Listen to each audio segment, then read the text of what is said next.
Only God is great, सिर्फ खुदा अजीम है, इल्ला अल्लाहु अकबर। नाजरीन, आज ये एक स्पेशल सिलसिला आपके लिए शुरू किया जा रहा है। वैसे तो मेरा प्रोग्राम बातचीत आप हर संडे को रात 8 बजे देखते हैं, लेकिन संडे के आगे पीछे कोई अहम डेवलपमेंट हो जाए या को मैं आपसे बात करना ज़रूरी समझूँ, आपको कोई एनालिसिस देना ज़रूरी समझूँ, उसके लिए ये सिलसिला under this title emergency talk. तो इस नए सिलसिले में आपसे बातचीत हुआ करेगी। आज इसका आगाज़ जो है एक अहम पेशरफ्त से हो रहा है।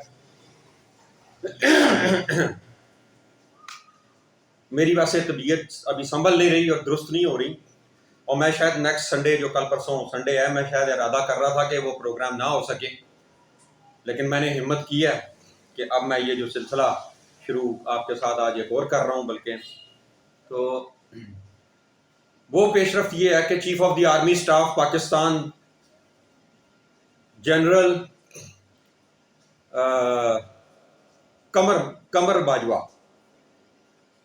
ने एक टेलीफोन किया है अमेरिका। आज ही जो न्यूज़ चल रही हैं 2-3 घंटे से, अमेरिका ये कॉल किया है, वहाँ एक किसी डिप्टी सेक्रेटरी को फ़ोन किया। यहाँ तो प्राइम मिनिस्टर ही उठा लेते हैं ना, ये जब जी चाहते हैं मुर्गा बना के फंडा लगा लेते हैं। वहाँ एक छोटे से डिप्टी सेक्रेटरी को फ़ोन किया, खातून है कोई। उस खातून को इन्होंने मिन्नत किया, उन्हें कहा अल्लाह का वास्ता है तुहाडा घर वास्ता रहे कि IMF को दबाव डाले अमेरिका कि $1.2 बिलियन, $1.2 अरब जो ये मांग रहे हैं कर्ज अपनी अयाशियों के लिए, वो जारी कर दे। अच्छा, उसकी बैकग्राउंड ये है कि IMF, वर्ल्ड बैंक और तमाम हेड्स ऑफ दी स्टेट्स, तमाम कंट्रीज के अगेंस्ट मैंने एक केस फाइल किया इंटरनेशनल कोर्ट ऑफ जस्टिस में, आलमी अदालत में। उसमें यह मौक़िफ़ इख्तियार किया कुछ माह पहले कि पाकिस्तान की आर्मी ब्यूरोक्रेसी यानी कि एस्टेब्लिशमेंट जो है, वो सारे कर्जे तो ये खा जाती है और हर साल फिर ये मजीद लेती है और ये अवाम के ऊपर कुल्हाड़ा चलाती है और अवाम की जो है हड्डियों से गुदा तक ये निचोड़ा जा रहा है ये आपकी किस साथ देने के लिए। तो आप 22 करोड़ अवाम को के साथ दुश्मनी करते हैं, इनको पैसे देते हैं। इसके बाद और इसमें मैंने काफी पॉइंट्स लिखे, वो पॉइंट्स शायद समझ आ गए सबको, जिसके बाद सभी ने कर्जा रोक दिया। इस सिचुएशन में और भी कोई वजूहात मिला के फौरी रिजीम चेंज का गेम करके PDM से भीख मंगवाई गई, हर जगह से इनको भी जवाब हुआ। और जब ये जो आर्मी चीफ ने आज भीख मांगी है, ये शहबाज शरीफ ने भीख मांगी, तो सोशल मीडिया पे कितना मजाक उड़ा। लेकिन आज क्या हो रहा है, आज मैं देख रहा एक चैनल पे कि कोई मुख्तलिफ बिजनेसमैन और कुछ लोग इकट्ठे करके उनसे बयान दिलवाए जा रहे हैं कि वाह वाह वाह वाह, बड़ा अजीम काम किया आर्मी चीफ ने, क्या बात है जी, मुल्क की खिदमत की खातिर उन्होंने देखे क्या किया, और सिविलियन का कितना जिल्लत करते हैं आपके साथ। वो मांग इनके लिए रहा होता है, इनकी साथ जिल्लत भी कराते हैं। अब वो जो सोशल मीडिया के एक्टिविस्ट्स हैं वो कहाँ हैं? वो इन सारे जर्नैलों की उसी तरह जैसे शहबाज शरीफ के भीख मांगते हुए और वो सारे वो जो बनाए, वो क्यों नहीं बना रहे? ये भीख मांगने का, डायरेक्ट भीख मांगने का फैसला कैसे हुआ? पहले तो ये हुआ जब चाइना ने भी जवाब दे दिया, तो जनरल बाजवा साहब चाइना गए और उनसे मिन्नत कमारत की। जब मुझे पता लगा वो लोन देने लगा चाइना और मेरे लेटर को और मेरे केस को बाईपास कर रहा है, तो मैंने प्रेसिडेंट ऑफ चाइना को खत लिखा। प्रेसिडेंट ऑफ चाइना को जब मैंने खत लिखा तो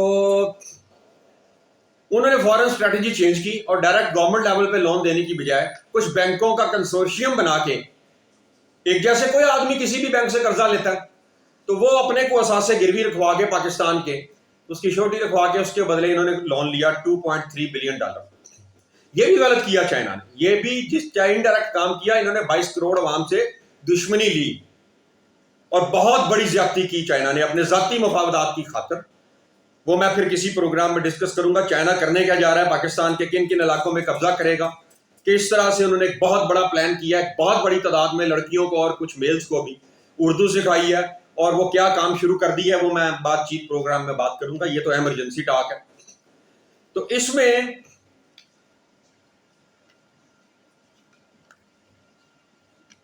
चाइना ने जो पाकिस्तान के साथ ज्यादती की है वो कौम याद रखेगी, कोई दोस्ती वोस्ती नहीं साबित हुई। अब मैं अमेरिका से रिक्वेस्ट करूंगा कि अपने जाती मुफादात की खातिर ऐसी कोई हरकत ना करें। 22 करोड़ अवाम आपको गाली देती है, इसका क्या मतलब है? आपने देख लिया इमरान खान ने पूरे मुल्क से आपके गाली निकलवा के सुनवा दी। तो अब मुझे बताइए कि अवाम के इल्म में है ना कि उनकी तो हालात बहुत खराब है, पैसा तो फौज खाती है, तो आप देंगे या IMF देगी तो फिर ये फौज और ब्यूरोक्रेसी की अय्याशी के लिए देगी ना। जहां तक पाकिस्तान के पास पैसे का तल्लक है या फौज के पास पैसे का तल्लक है, गैर कानूनी तौर पे सुप्रीम कोर्ट हाई कोर्ट कई मरतबा लिख चुकी है, गैर कानूनी तौर पे ये बिजनेस कर रहे हैं, गैर कानूनी तौर के ऊपर ये लैंड ग्रैबर्स हैं, संगीन जराइम कर रहे हैं। लेकिन आलमी बैंक को मैंने कहा है कि इसका एहतसाब करें, UNO को मैंने कहा है मेरे साथ मिलकर एहतसाब करें। 15-16 साल से मैं कंटिन्यूसली UNO को कह रहा हूं और मैं permanent accredited as a journalist बाहर पाकिस्तान का हूं, जिसे कोफी अन्नान ने 2003 में अमेरिका में जब मैं 2 न्यूज़पेपर्स निकाल रहा था, शाया कर रहा था, तो परमानेंट एक्रीडेशन मुझे दी, परमानेंट एक्रीडेटेड मेंबर भी मैं बना। लेकिन वो सारा कुछ जो गड़बड़ हो गया, एक पाकिस्तानी एजेंसीज ने मेरी और अमेरिका की जो मिसअंडरस्टैंडिंग दिलवाई, कुछ अमेरिका को गुस्सा था जो मैंने अमरीकी सफीर 20-22 साल पहले विलियम माइलम का बहुत बड़ा स्कैंडल छापा, जिस पर मुझे अमेरिकन सहाफ़ी भी मेरे एक दफ्तर आ गया और उन्होंने अमेरिकन एम्बेसी में मेरी बात करवाई। और उस दौर में 22 साल पहले 3 करोड़ रुपया कैश और 6 पासपोर्ट मुझे अमेरिका देने की ऑफर की। मैंने खबर रिलीज कर दी, फिर भी एजेंसी से अपनी से वो छप भी गई। उसके बाद बहुत लंबा मामला हुआ। अगली एम्बेसडर नैन्सी पाउल ने मेरा, जब मैंने प्रेसिडेंट ऑफ पाकिस्तान के साथ जाना था अमेरिका, मेरा नाम डाला कवरेज के लिए, कैंप डेविड के लिए, जब मैं जा रहा था तो मेरा उन्होंने वीज़ा रोक लिया। कहा आपका तो ओसामा बिन लादेन के साथ एक कॉन्टैक्ट साबित हुए हैं। वो सारे अखबारात में जब बयान छपे, फिर मेरे हाथ में कॉलम्स और ख़बरें छपी। अगले दिन ये भी खबरें छपी कि मियाँ अजहर अमीन ने अमेरिकन स्टेट डिपार्टमेंट और अमेरिकन एम्बेसी और एम्बेसडर्स और कौंसल जनरल के खिलाफ $10 बिलियन का नोटिस लीगल भिजवा दिया। फिर अमेरिकन एम्बेसी ने माफ़ी मांगी। ये सारा रिकॉर्ड मौजूद है अखबारों में छपा हुआ। और तब भी मुझे ऑफर्स की, मैंने कुछ नहीं लिया। मैं कहा सिंपल, मुझे नहीं आपका पासपोर्ट चाहिए। And it was my mistake, it was my mistake. मुझे पता होता कि मेरे मुल्क पर, मेरी मुल्क की रियासत पर खौफनाक दहशत गर्दों का कब्जा है, गद्दारों का, मुजरिमों का कब्जा है, मंशियात फरोजों का, लैंड ग्रैबर्स का कब्जा है। ऐसे लोगों का कब्जा है कि जो दल्ला नहीं इनका बनता और क्राइम का हिस्सेदार नहीं बनता, उसको खड़े को गिरा देते हैं और यूं फिर उठने नहीं देते। या तो उठने नहीं देते, जो मेरी तरह उठ के खड़ा हो जाए, टॉप का जर्नलिस्ट बन जाए, उसको गिरा देते हैं कि आप हमारे साथ शामिल नहीं हो रहे, हम पे आला हम नवाला नहीं हो रहे। तो जब मुझे ये पहले पता होता तो मैं कभी कभी अमेरिका के हजूर गुस्ताखी ना करता। मैं तो जनाब टक्कर इस मुल्क में बहुत मैंने ही तो ली है। फिर मुकदमा भी मैंने किया ड्रोन हमलों का। जिस वक्त मैंने मुकदमे की थाने दरखास्त दी, उसी वक्त KPK में अमेरिकन आर्मी ने कहा मियाँ अजहर जो है ना, इसने ये काम दिखा दिया और ये पर्चा इसने करा जाना है, तू उधर फटाफट दर्ज कर ले अपने KPK में। तब इमरान ने KPK में किया।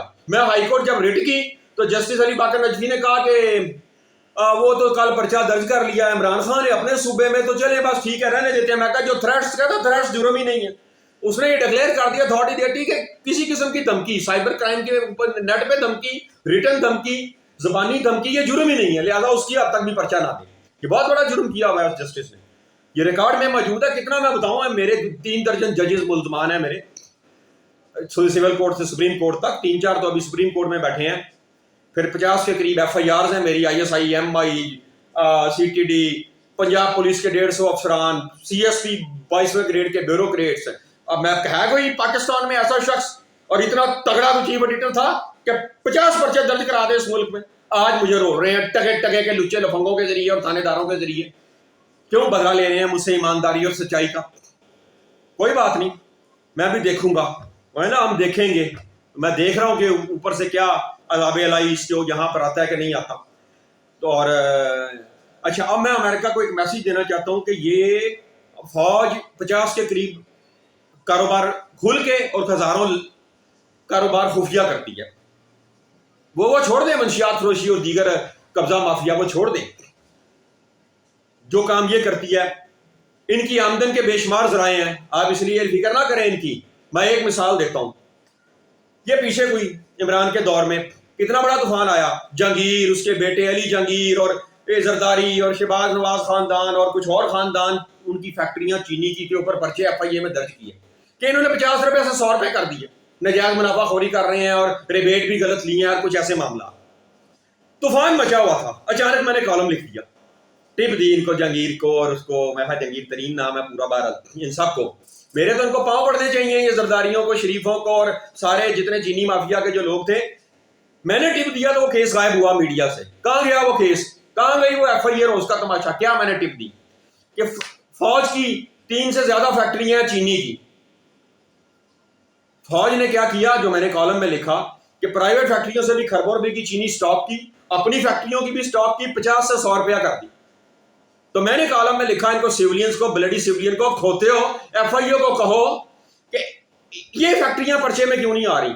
फौज की फैक्ट्रियों को 16 महकमों को, सरकारी महकमों को रिश्वत नहीं देनी पड़ती, बाकी बिजनेसमैन को 16 महकमों को रिश्वत देनी पड़ती है, टैक्स नहीं देना पड़ता, खरबों रुपया महीने का टैक्स खा जाती है फौज, टैक्स एग्जाम्प्ट करवाया हुआ है, ये भी नहीं देना पड़ता, भत्ते नहीं देने पड़ते, टेलीफोन नहीं जाते, जगह नहीं देने पड़ते, फिर भी फौज ने 50 से 100 रुपए में दी।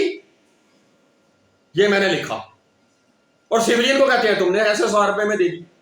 ये बात उनको समझ आई जब उन्होंने FIA को कहा हाँ जी दे दरखास्तें कि फौज को बाहर, उन्होंने कहा नहीं रहने दो, फौज ने कहा बस ये आप पेंडिंग कर दो सारा कुछ, ठीक। ये भी एक इस तरह की और 3-4 टिप्स मैंने जो ऑपोजिशन को दी, उसके नतीजे, ये भी एक बात है जो गेम फौज को इमरान का थोड़ा सा पीछे करना पड़ा, और भी कई वजूहत हैं, वो भी मैं बातचीत में करूंगा। तो बल्कि उस वक्त मैंने एक शेर लिखा, ये सहाफत से शायरी तक जो मेरी किताब है उसके 134 नंबर पेज पे है, एक शेर एक कहानी के उन्वान से। उसके ऊपर ये मैंने दिया हुआ एक छोटा सा नोट, GHQ चूंकि हर गैर कानूनी गैर आईनी कामों का सरगना है, जराइम की मां है, लिहाजा चीनी और खाद की लूट मार पर 17 नवंबर 2021 को कहा गया शेर भी लिखा जा रहा है, जिसे हमेशा की तरह सोशल मीडिया पर उसी रोज जारी कर दिया था। शेर क्या है जी, चीनी में खरबों की दिहाड़ियां लगाने वाली फौज ने खाद भी ना छोड़ी, चीनी में खरबों रुपए की दिहाड़ियां लगाने वाली फौज ने खाद भी ना छोड़ी, देखा मैंने हमेशा लुटेरों चोरों डाकुओं फिरौनों के आगे बेबस खुदा। अच्छा, एक तो मैंने आपको ये बता दिया कि किस लेवल पे ये लूट मार मचाई ये हमारी एस्टेब्लिशमेंट ने और खासकर GHQ ने। एक और मैं जिक्र कर देता हूं इनकी लूट मार का, सारी दुनिया ने हम पे तरस खा के कोरोना के लिए फंड्स भेजे, जैसे जलजलों में भेजते हैं और कहां भेजते हैं, फौज वो भी खा जाती है, सारी नीचे तक खाते हैं, SPI तक। मैं सबूत दे चुका हूं अपने कई कॉलम में। तब मैंने एक शेर लिखा, और ये कब लिखा, मैंने एक खबर जारी की, खबर एजेंसी शारपाई ने खबर जारी की हमारी एजेंसी ने कि 12 खरब रुपया NCOC ये जर्नैल और ये सारे मिलकर खावे हैं इस फंड से, कोरोना से, उस वक्त तक 2021 में जून तक, बाद में तो और बहुत खाया। ये हमने नहीं कहा, ये खबर ली थी हमने, ऑडिटर जनरल की ऑडिट रिपोर्ट थी, ऑडिटर जनरल ने 12 खरब पकड़ा, खाया तो पता नहीं कितना। ये मैंने खबर जारी की हमने शारपाई से, तो साथ ही कुछ मिनट बाद या कुछ देर बाद GNN पे 8 बजे टॉक शो में डॉक्टर शाहिद ने भी ये खबर ब्रेक की, इनके ब्यूरो चीफ ने भी ब्रेक की। उस वक्त मैंने जो एक शेर लिखा सुन लें, नोट 133 नंबर पेज है, सहाफत से शायरी तक मेरी किताब का, godism.com पर ये अवेलेबल है, फ्री, godizm.com। ऊपर नोट है, फौज ने जल्जलों, कुदरती आफत और कोरोना जैसी आफत के मौका पर भी हमेशा लूटमार की, जबकि अवाम मदद के लिए पैसे देती रही। फौज की इस बदकिरदारी, बेहिसी और लूटमार पर 7 जून 2021 को कहा गया शेर लिखा जा रहा है। शेर क्या है जी, एक शेर एक कहानी इसका टाइटल है। क्या कोई अंदाजा कर सकता है पाक फौज के जोरे बाजू का, क्या कोई अंदाजा कर सकता है पाक फौज के जोरे बाजू का, लाशों के कफन भी चुराकर बदल लेते हैं ये तकदीर। तो ये जो मैंने, अच्छा ये भी स्कैंडल आ गया। तो देखें ये इतनी लंबी दिहाड़ियां, तो मुझे उम्मीद है कि अवाम की मजीद तबाही करने के लिए IMF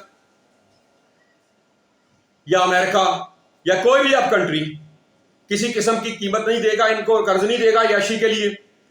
इनके अदारे, मैंने उसमें लिखा आलमी बैंक को, आलमी अदालत को, कि ये अदारे फौज के और दीगर ऐसे जो लूट मार के सिस्टम बना रखे हैं, कोई टीम बनाए, कोई फोर्स भेजें, मुझे मैं ऐड करने को तैयार हूं, देखें मैं कैसे निकलवाता इनसे, वो भेजें और सारी रिकवरी इनके अदारों को बेच के करें। इन्होंने खाए हैं, इनके अंदर से वैसे ही इतना कुछ निकल आएगा, अदारों के अलावा जितनी करप्शन इनसे निकाल ली जाए, एक एक जनरल को पकड़ लिया जाए। और मैं ये बता दूं कि ये जो आर्मी चीफ ने फोन किया, ये 2 रोज कबल जो कोर कमांडर की मीटिंग हुई है, तमाम कोर कमांडर्स ने इसकी इजाजत दी है, सारे जो डाकू हैं उन्होंने सब ने इजाजत दी है।